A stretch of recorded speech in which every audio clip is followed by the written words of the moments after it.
My boss thinks I care more about his deadline than the love of my life. My husband Jay had just fallen into a medically induced coma. I was sitting in the ICU holding his hand when my boss Walter texted me. Heard about the accident, but Jay is the one in the hospital, not you. I expect you at the Sullivan client presentation tomorrow at 9. Don't let your personal life affect your professional commitments. I stared at the message in disbelief. Jay had eaten an unwashed strawberry straight from the packet 3 weeks earlier. A slug crawled over it and carried a parasite that traveled to his brain. The doctors didn't know if he'd ever wake up. I texted Walter back that I was using my emergency family leave. He responded, "That's for parents and children. Spouses don't qualify. See you tomorrow." The next morning, my phone rang at 8:45 a.m. Walter. I let it go to voicemail. He called again and again and again, 14 times in 20 minutes. Finally, a text. "Your absence has been noted. The Sullivan account is now at risk. I hope your husband's nap was worth your career." 2 days later, Jay's doctors told me they needed to perform emergency surgery to relieve pressure on his brain. I was signing consent forms when I heard someone say my name. Walter was standing in the ICU doorway in a 3-piece suit, holding a laptop bag. "Since you won't come to the office, I brought the office to you." He walked right past the nurse's station like he owned the place. "The Sullivan. Presentation needs revisions. I printed the deck so you can review it while you wait." I stared at him. "My husband might die on that operating table. Then you'll have plenty of free time after, won't you?" A nurse finally escorted him out, but he left the presentation folder on Jay's empty bed. I filed a complaint with HR the next morning. Priscilla Vance, our HR director, called me back that afternoon. She said she understood my frustration, but Walter was actually trying to help me. "He's advocating for you," she said. "The Sullivan account is worth $2 million.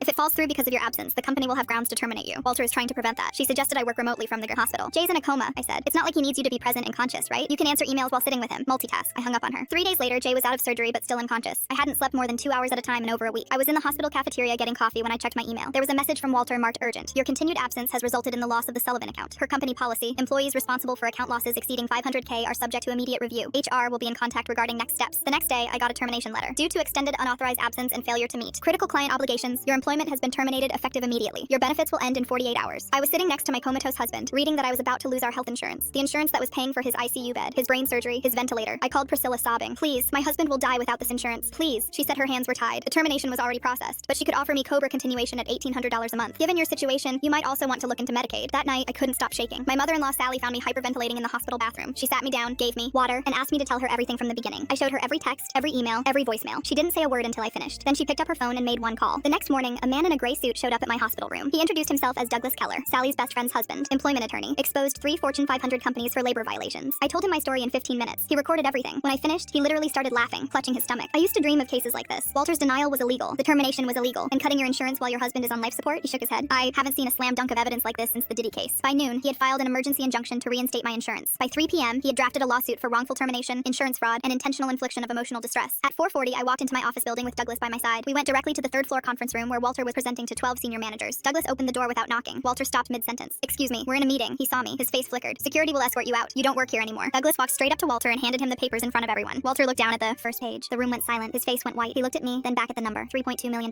"This is, you can't." "I can," I said, "and I am." I walked out without another word. 12 senior managers watched me go. By end of day, he was fired, and I was rehired with a $250,000 compensation if I agreed to not sue. 3 weeks later, Jay woke up. Did I miss anything? I laughed for the first time in a month. I'll fill you in later.